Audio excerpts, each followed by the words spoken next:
So, good morning, everybody, and welcome to this slightly unusual edition of Creative Mornings Derby. So, I'm sitting in Future-Proof Films. You can probably see it. And we've got a skeleton crew of Rob, the attractive future-proofer, and our speaker, Matt Davies. Less attractive. And less attractive, yeah.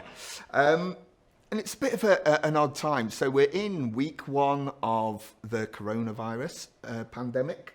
So we're on a bit of a lockdown. This is the kind of last in-person, although it's not in-person, event that we'll be doing for a foreseeable future. So it's a bit tricky, but we've come together to film it, to make sure you still get to be part of this community, because community is super important at this time, because we're no longer individual little businesses and freelancers, right? We're all in this together, no matter what kind of gender or creed or race or country we're from. Today's topic is an interesting one. It's from our community, our people in Jakarta. Best wishes, Jakarta. Hope you're doing all right. And they created this wonderful illustration, as they do every month. So for those people who've not come across Creative Mornings, we're seeing this on Facebook for the first time. Every month, Creative Mornings has a global theme that's picked by one of our chapters. And it's Jakarta's time. And it's under identity. And Matt is going to speak to us about identity, or his take on identity in the current times. But first of all, we've got to thank a few of our global partners, because without our global partners, Creative Mornings across the globe wouldn't exist. And the first one is MailChimp. And if you didn't know, and if you're sitting at home on your sofa currently looking for something to do, MailChimp have a podcast. So get on to your favourite podcast app or download one from your store of choice. And give it a listen, because there's some really creative episodes, really good stories to get into on the MailChimp podcast. Next up is WordPress.com. Hands up if you've got a WordPress website. Like everybody, I can imagine hundreds and thousands of you have put your hands up. It'll be amazing, because everybody, like 1 in 3 people have a WordPress website or something ridiculous. But they're really, really good platform, and they power everything we do. They've also brought out a content series. I'm just reading off here of what you might say on stage. We won't be on stage for a little bit, but the content series is really good, because that's their bread and butter, right? WordPress is built on making it easy to produce great content and share it with your community.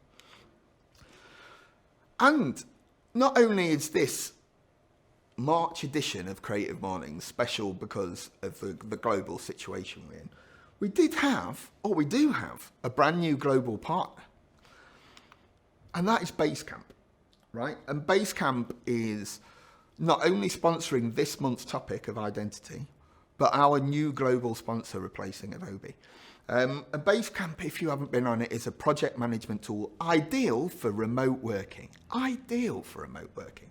There's personal versions, free versions, and good team versions. But it's one of those tools, one of those really useful tools that bring everything together when we're so disparate in our workforce. It would be really good. So if you follow us on social media, there'll be some links to check out Basecamp a bit later. So, Creative Mornings, right? Creative Mornings is in 215 cities across the globe. And I just want to use this time to give our chapters in other countries a bit of a shout out. So there's loads of cities in Italy currently on lockdown that I'd like to say hi to. So hi and best wishes from Derby to you guys in Italy. All our friends in Asia and China and across the globe who are facing challenging times building and keeping this community going. You're doing good work. Keep it going, because people need a sense of community. They need to belong at this time. So we're on to the main event. We're on to a friend of mine and an international speaker. He's one of the few people who I learn stuff from every time he opens his mouth. And he's got an awesome beard. Please welcome Mr. Matt Davies to the camera.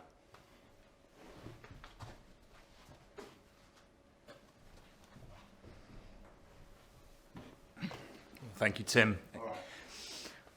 Hello, everybody. As Tim says, I'm Matt Davies. I'm a brand and culture consultant, and what an interesting time it is to be asked to speak about identity, right?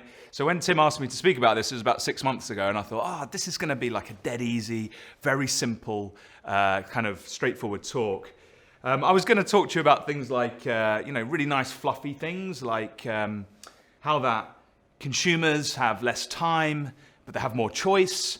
And so that the point of brand identity, which is the space I play in, is to help people make an informed decision, to help them understand, why they should choose you over somebody else. That's what we were going to talk about, really, this idea of helping people make a decision, and that your identity really needs to be taken seriously in order to do that. And I was going to talk you through, as you can imagine, some of the standard sort of brand and creative and design things that you might want to look at in order to do that. But the truth is, I was struggling with this, being honest, because I thought, if I can't go and talk about all that fluffy stuff in the face of what we as creatives and as businesses are facing today. So we are facing this global, lockdown, this pandemic. It is serious, and so it has taken on a more serious tone. And I know as businesses, particularly small creative businesses, we are facing some of the most toughest decisions that perhaps we will ever face, and both professionally, with our people, with our staff, but also as individuals. And I'm acutely aware of, the fact that behind all of the creatives listening to this, there's families, there's friends, there's older family members, and our hearts, go out to you all. We pray that you're safe. So I thought, I can't come on and talk about, how to change your logo color or something silly like that. This is not the time for that. We've got to ask ourselves the question when it comes to identity, and particularly in times like this, who actually are we? I think is the question. That's what we're actually all being asked to do on a daily basis in our personal lives and our business lives. Who are we? And times like this, it really actually it's kind of the times when we find out actually who we really are. Are we going to put people over profit?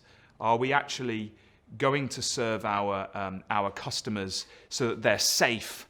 Are we going to really take the tough choices that might affect us personally in order to live into the brand identities that we have claimed? Or is all this brand stuff, has it always been just a lick of paint? Has it always just been a nod to brand values? Has it always been a nod to defining a purpose? These are the times when we get the opportunity to live into those values that we may have set. And if we haven't yet, I'll talk about those in a minute.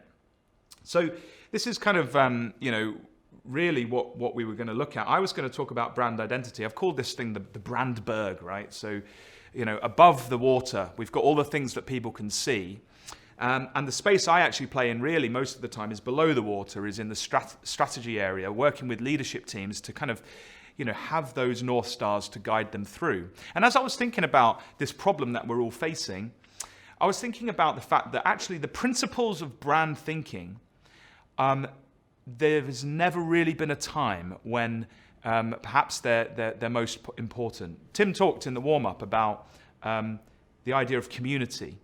And I guess it is about us all getting back to basics. Like, who are we? Why do we exist? What type of people are we? And what do we value? Your brand is not your logo is one of the messages you'll hear me sort of chunt out quite a bit. That's the end bit, that's the veneer, that's the lick of paint. At the heart of everything, though, that is really what your brand is. Your brand, as I define it, is the meaning people attach to you and your offering. And in these changing times, you need to take that really, really seriously as a small business and even as an individual, because we will get through this and we will come through the other side. I'm very confident about that. But when we do, it's the things that we do now that is going to determine the longer term success of ourselves and our businesses. What meaning are people going to attach to us, in the future? We need to bear that in mind today. That definition of brand being the meaning people attach to you, it's kind of comes from I think really when I talk to most people about brand, they think it is the logo and some fonts and some colors. But the reason for that is because I think where branding actually came from historically, it was in branding animals, right? So you'd get your hot iron and you'd brand your animal, and that was your animal. And everybody knew that was your animal. They couldn't touch it then, it was yours. And so we associate branding with that mark, with the end mark. But the truth is it's not that. The truth is that it was a signpost to something. It was the signpost to meaning. And that's all that is. Branding has never really changed down through time. Really what branding is the attempt to manage the meaning. So, and as time has gone on and we've got more sophisticated and technology has gone on, we've got better at that. But the core, the essence of why we're doing what we're doing and some of the basic things has never changed. We've got more sophisticated about how we present ourselves, how brands speak, how they dress, how they behave, how they articulate their beliefs, how they unite people. We've got really clever about that. In these times, I don't want to see that lost. I want to see us get even more focused around some of the important things in life, because all of those things come together and create meaning in our audience's minds. We know this. So brand is at the core. Brand is at the heart of your identity. You can't just think of it as a font. It's more than that. And that's why this talk in these times, I'm hoping will add some value. And I'm hoping it won't. When I mention a couple of these things, I say I've no idea. I've never done this before. I've never done a talk like this before. I've felt the pressure of it, to be honest. And I hope it doesn't come across as preachy or anything. This is just my take on it. And I hope you find some of the things that I'm now going to talk about helpful to you wherever you might be in the world. So there we go. So the big brand questions, and as I say, these are not new. These have been there. These are always strategic things that we would look at. But we might have to review them, basically, in these current times. Number one, why do we exist? Why do we exist as a business? If your business is hopefully still open and ticking along, why is that there? And who do you exist to serve? These are two crucial questions because for sort of branding to be able to perform well. You need to know this. Now, I was talking to Tim just before we came on air that, although we might not we might live in a world that's completely different to where it was a couple of weeks ago. Therefore, the answers to these questions now might be different. Why do you exist? You might now exist to survive. That might literally be, your reason for being at this moment in time, and that's okay. The thing is to be aware of that purpose, be able to articulate it. And who you exist to serve. It might have used to be, millions of people across the world. Now that might have shrunk to just your family, to just your wife, to just your husband, to your partner. These are the questions. But I think, thinking about it, they're very, very relevant. Who actually are you in these times? These are the questions. What is your true identity? So here's a couple of things that I think that come to mind. As I say, this is not really, I literally pulled this together this morning because things are changing so much and it's been a bit crazy. The core of a lot of brand strategy is always purpose, okay? And as we say, your purpose might have changed now. Why do you exist? And if you think about it from a business perspective, that can still become quite interesting because you might have a purpose to help others, to serve others, to add value somewhere. Find out what that is. My suggestion is if you're still running your business, if you're in a leadership team, get your team together on a Zoom call or a Skype call or something, and if you haven't already, define your purpose or revisit the purpose you may have set out when you started your business or when you've done any brand activity before. Clarify that. That is going to be like your North Star as you get through these times. It will help you filter decision making and it will help you feel anchored somewhere. And if we need anchoring, now is definitely the time to anchor ourselves. And once we understand our purpose, you need to then think about who you're serving. So when you think about why you exist and who you exist to serve, you start to think about, well, how do I expect, you almost kind of have an out-of-body experience. You're kind of like, right, okay, so this, detach yourself from the emotions of the situation and think to yourself, like, how would I expect this brand to perform?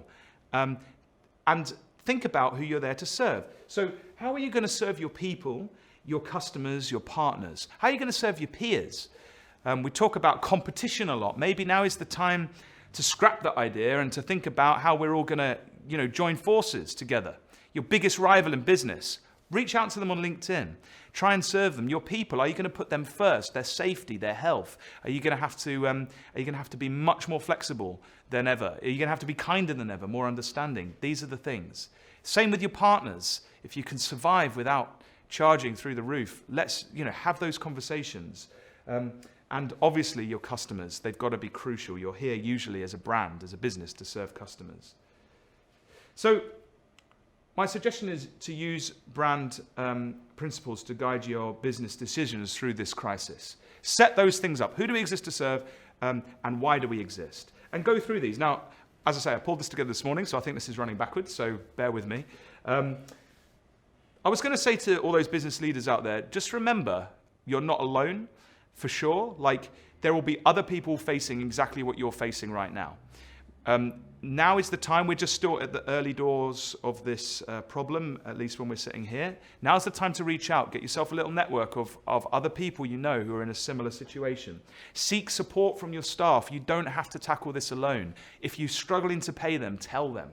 Explain it. People understand. Work through it. People will get through this.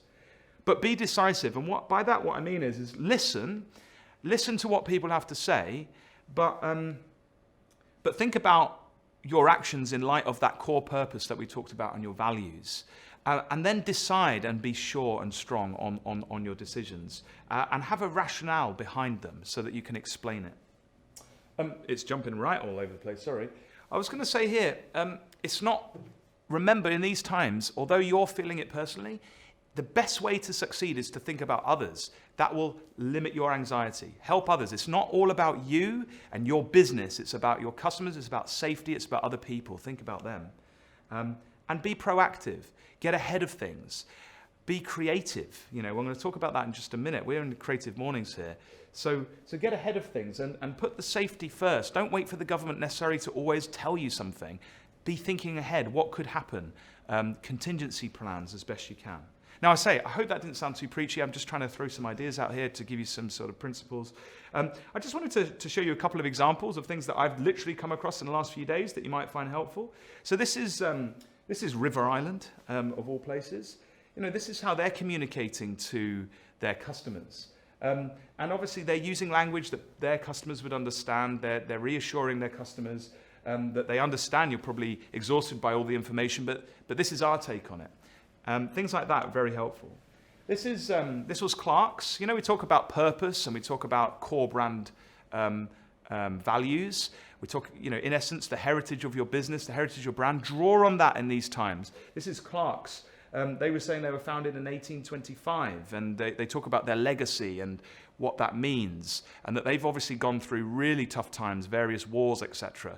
And now they're using their experience to help their customers. These are stories. These are things that will help inspire your people through and your customers through.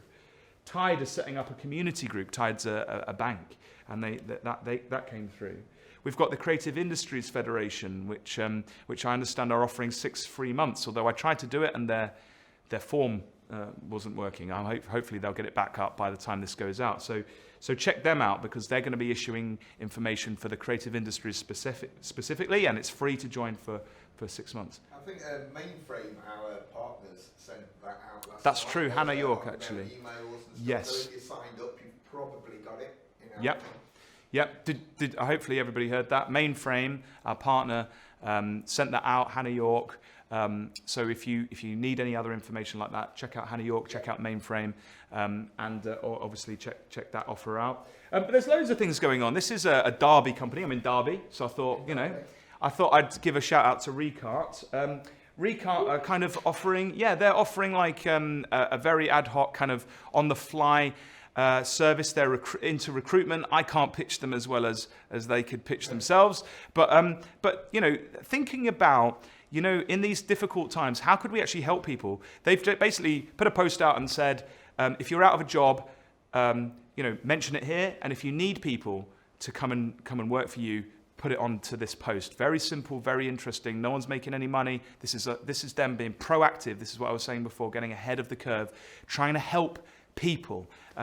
That's the key. What a Recart will be remembered well, I'm sure, by all the people they help get jobs like that. And And even things like even if you're a big organization and tuning in, like, you know, the National Trust, for example, they've just said we can all go and visit some of their locations for free. And obviously, with social distancing, enjoy some lovely places outside. So these are the things that we need to think about. And one other example, which is another Derby example, the guys over at Frog Spark, Tim, actually, I saw this on your feed. They just built a really lovely kind of mini little app for the price of a coffee where you can donate like £2-3 and help a struggling business. So these are the things, you know, that the industry here in Derby is starting to do. And I want to sort of propose that these are great opportunities to help each other, to really raise our brand profiles. And even if the worst case scenario, our businesses have to close, if we've done what we can do to get through this, we will be remembered well. And surely that has to be the top of the agenda. So that's one thing. Another thing I was going to say to you was if you haven't, you know, you get your leadership team together, define your purpose, define who you serve, your priorities, but most importantly, if you haven't already, define your values. And then if you have a bigger business, you know, make sure your people are aware of those. Why is that? Well, because when an issue arises outside of the normality of the traditional rules of engagement, if you don't have broad sort of guardrails set up, it's very difficult for people to make any decisions. And so they may start making the wrong decisions. But if you've given them a rationale, if you've said to them, look, one of our key values is care, you know, or putting the customer first, or whatever you may have, they have then a way of operating, even if you yourself are ill or not available. And so that gives them permission then to use their initiative. So that's going to be crucial. That's going to be helpful. And as a leader, as a leader in the creative industries, I think, you know, these are hopefully tools that would help. The other thing I was going to say was partner up. I mentioned competition maybe is something we need to scrap. You know, have a look around. I know we're all sort of in a very competitive environment in the creative industries, but think about other businesses of similar size to you. Reach out to them. See what they're struggling with. That someone might find a solution to a problem that you could also benefit from, and vice versa. So partner up and swarm. I call it swarming. You know, open up a Zoom call and get everybody on it. You know, manage that well. Get people together. You can solve problems quick. And I'm talking to creatives, right? Get creative. So I sometimes say this to my leadership teams. I think I stole it from Tony Robbins or some genius like that. So often we make excuses in normal life about the resources that we have available. So we say, why did we fail? And we'll say, we didn't have enough time. We didn't have enough people. The location we were in wasn't great, whatever it might be. And we blame resources. And that's very easy to do, you know. And at this time, it's very hard. We have very limited resources. But the deciding factor in whether somebody is successful or not is not often resources. It's often resourcefulness. And so my message to you in this sort of part of the talk is get creative. You know, we're creative people. We can problem solve. We can think outside of the box. You know, just because we are in this zone and we think we're a graphic designer or a fashion designer or something, where could we transfer skills so that we can actually think outside of the box to fulfill things and actually add value? So on the screen right now, I think this was from a news outlet in America, and they produced like this little infographic for kids that was very creative to help kids understand what's going on with the coronavirus. So I think that's just one example of where creativity could be brought to bear. The other thing I was going to say is, you know, we're in Derby, right? And it's, let's be honest, it's a small sort of part of the Midlands in regards to the world. But there's a big bad world out there. There's millions and millions of people. And the good news is, if the news is correct, is that in some parts of the world, they're getting on top of this virus. So Tim mentioned China. You know, hopefully Italy soon will be getting through the worst of it. Now, as those parts of the world become a little bit more steady, there might be things that we can add, some value we can add over there. We might be able to survive, for example, by offering ourselves creativity or whatever we do to parts of the world that is now coming out of lockdown. So think about that. I just throw that out there. But now's the time to connect with those parts of the world. And now's the time to build up those relationships. Most importantly, keep calm and carry on digitally was something I sent out the other day, right? we're all isolated at home. Mental health is going to suffer. It's so important that people feel positive and are connected. So I'm part of a few teams across the world, and we link up and stuff, and various things. Like, there's lots of funny memes going on around here, not that we're making fun of the situation, but being British, we like to, bring that blitz spirit. Like, we will get through it. And so, sharing some of those things around is quite fun. I've got like WhatsApp groups. Get all your team on a WhatsApp group. Get some peers, if you've got a few business leaders, get them on a WhatsApp group. Just communicate, keep things positive, because we're going to maybe be cooped up for a little while. There's somebody having a quarantini, which I thought was quite innovative. And I definitely might be having one of those after this talk. So keep on digitally. I was running the class the other day. You can have some great fun with it. There was me on top right there. That was me on the moon, right? So have a bit of fun and connect. Make sure you're connected. So the question is who actually are you? In these times, as I say, these are the times where we can define that and we can live into that. These are the opportunities to do that. And I hope some of the thinking that we presented, which I know has been a bit ad hoc and not as slick as usually I like to be, but it's the best I really hopefully can offer you to serve you at this tough time. Keep safe, wash your hands, and I'm praying for all of you. Thank you, and God bless. So our lovely community have tweeted in some questions for you. We're going to kick off with Selena Creedon, who's got a question for Matt. I'm going to read it off my phone, so bear with me. When you see a brand which is rich in heritage, in this instance, they've sent a picture of Fortnum & Mason's logo, right? Do you feel it's okay for them to be funky in their brand communications as opposed to sticking to the tone consumers might expect from them? And moreover, do you think it makes consumers who are currently consuming the product make a purchase? Interesting. So I would say that'd be changing the tone to be more funky. How would you do So we're talking about change, quite a dramatic change from the sounds of things about how a brand has previously positioned itself to then switching to a different way tonally of talking to their customers, if I've understood the question right, and what that's about. So it's a very interesting question. The way that I would look at it is, look, you have to have a reason for changing your tone, right? And obviously, behind the scenes, therefore, there's a strategic decision that has to be made. So the first thing to realize is this is a brand strategy question, right? Rather than a first and foremost. And then the strategic answer to that question reveals itself in terms of the veneer, the look and feel, what's above the Brandberg, if you like, that we can see. So the strategy decision should then affect the tonal presentation of that decision. So why would you make a decision like that to shift is the big question. And I think the way that I would approach it is always customer first. So in the talk, I was talking about the brand is the meaning that people attach to you. So as soon as you realize that, you're trying to shift your attention to another audience, your tone is not going to be the only reason that an audience is going to suddenly find you attractive. What you have to think about is the experience that sits behind that has to marry it. So if you're a traditional company, for example, Fortune & Mason, and you have very traditional stores and you've got all this rich heritage, but for some reason you want to attract younger people, you have to then think across the board. You have to think about your in-store experience, your online experience, everything. And just because you sort of tweak the way that you speak is not going to have the desired effect that you want.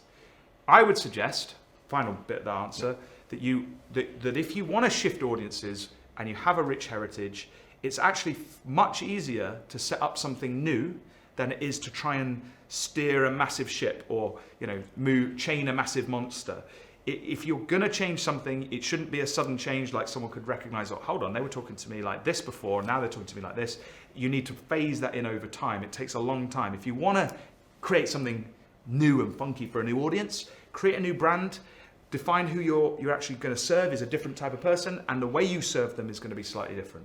So that's my sort of suggestion. I don't know if that kind of helps. I hope that helps. Otherwise you'll damage yourself. That's I guess where I'm coming from. So we've got another one from James, who says, in the Corona times, he's noticed a movement towards joint ventures or JVs. right? And I know in the talk you just mentioned competition, maybe it's not a time for that.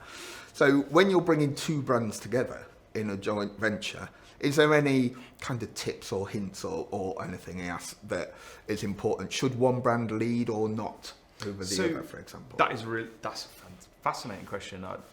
I would say, this is just my gut response, I probably need to think about that, James, actually. It's a great question, but I think I would say, look, again, it's about the way that consumers sort of buy things, if we go to the normal world we're used to looking at, is they almost have like a little box in their head for a goal, challenge, or a problem that they've got, and they put a brand in there that they think would solve that. So what I would say is, with your joint venture, right, I would actually almost start off with a blank sheet of paper and say, okay, we've got these two existing brands, we can leverage that if we want, but actually this new thing, what is this new thing?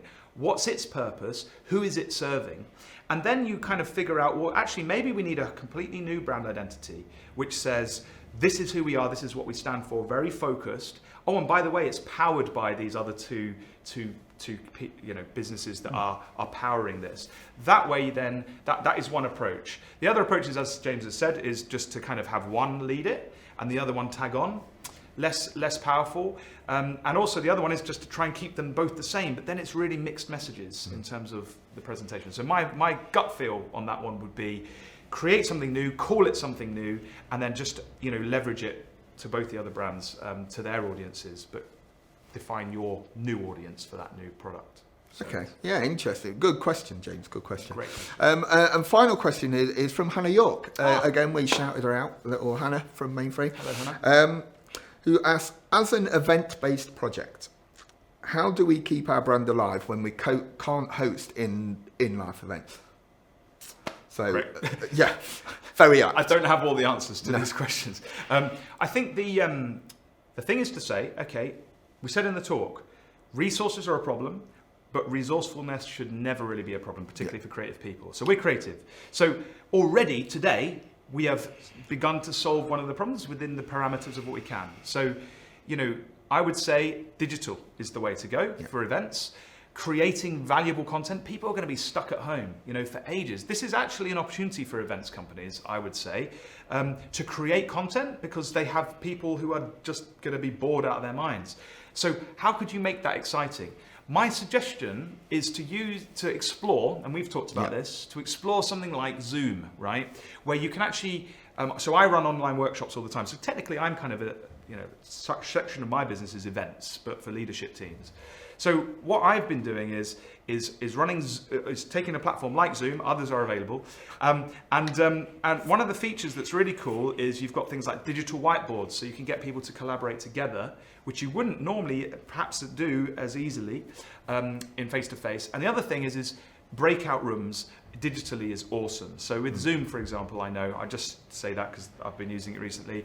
If I've got 20 people, I can basically take 5 of them and press a button and they're all in one room talking to each other. And then I can bring them all back together. So you can actually create the networking experience and the community feel that you might get from socializing and networking ordinary. So I would suggest, Hannah, you take a look at that. We might be able to run a Creative Mornings maybe like that, where you might find that you can have a little bit of networking time with 4 other isolated people, and then come back together to listen to the talks. Who knows? But that's just a suggestion. Let's be resourceful in these times of lack of resources. Excellent. Thank you very much, Matt. My absolute pleasure. Thank you. So that was Matt Davies, everybody. I know it's a bit of an odd version of Creative Mornings when we're not all in that lovely cafe at Quad. But we've got a few more slides to shout out. And one of them brings Matt back to the camera, which is about Brand Up. Do you want to swap over? Matt? All right. Take the centre. Hello again, everybody. I thought I was just out the door. It was just a quick one. So Brand Up Conference. Me and Steve are still hoping to proceed. We are monitoring, obviously, the situation. Everyone's saying this. It may have to happen later in the year. But we want to make sure that everybody's safe and everything's fine. So we're looking at that. Keep an eye out for our digital content though, because we still want to add value all the way through. So yeah, Brand Up. It's the only brand strategy conference dedicated wise in the Midlands, and we're super excited to be having it in Derby. So I'm hoping as many as can can join it and to get involved. It's for charity. It's not for us. We've got some awesome speakers lined up. Check out the website, brand@conference.co.uk, and what we will do is be sending out information. So sign up. So thank you very much. That's it. Thank you. Cheers, Matt. And if you're signed up to our newsletter, our email list, you'll get all the links to Brand Up and everything in there as well. And finally, thank our local partners. So we're in Future Proof now, and these guys really are kind of top of their tree in terms of videography. And I say it every week, we are super grateful that they do this because it is a voluntary role. We're here to create a creative community in Derby, to design it, to try and build it for you. So a massive thanks to Future Proof, and you'll get loads of digital kudos. I imagine everybody's clapping as you're watching this. And a shout out to Essential Print, who is another local partner. She does all our lovely roller banners. Yvonne, you'll probably know her if you come to the events. Big shout out to you, Yvonne. Hope you're staying safe, and you and your team. And especially Mainframe and Quad. So as we film this, Quad is shut currently. And if you don't know about Quad, Quad is a charity, so a not-for-profit. So being closed and not running the cinema and the events and the cafe and stuff is critical to their survival. And Quad is, you can buy a membership for 35 quid a year for Quad, 35 quid for the year. And they need support more than ever now, because they're integral part of not only the Creative Mornings Derby community, but the creative community in the city. So please show some love. And Hannah and Charlene from Mainframe, who are usually by my side. Woo! And they're not here. It wasn't the same. I mean, the two lads are beautiful, but not as good as you guys. So big love to you guys. And I wanted to end with our kind of manifesto. So Creative Mornings as a manifesto, we'll put a slide up and we'll send it out because it's important. And it means that everybody, like Matt said, I think in his talk, like everybody's creative and everybody's welcome into this community, especially now, especially as it's digital and we're all spread around and we're locked in our houses, right? Come into the community. It doesn't matter if you've been to an event. It doesn't matter if you're not a creative, because you definitely are, by the way. So just come in. Just come in, join us. We're a friendly bunch, and we'll welcome you with open digital arms. No touching. No touching. And that brings us to the end. Creative Mornings, this has been an interesting one. Massive shout out to Robert, Future Proof, and Matt, who've come and sat with me in this room in Derby in the Future Proof office. Hopefully you found it useful, and we'll be back next month with another online event, because the next couple are not in-person events. Hopefully we'll be back for May, but we'll keep you posted. Thanks very much.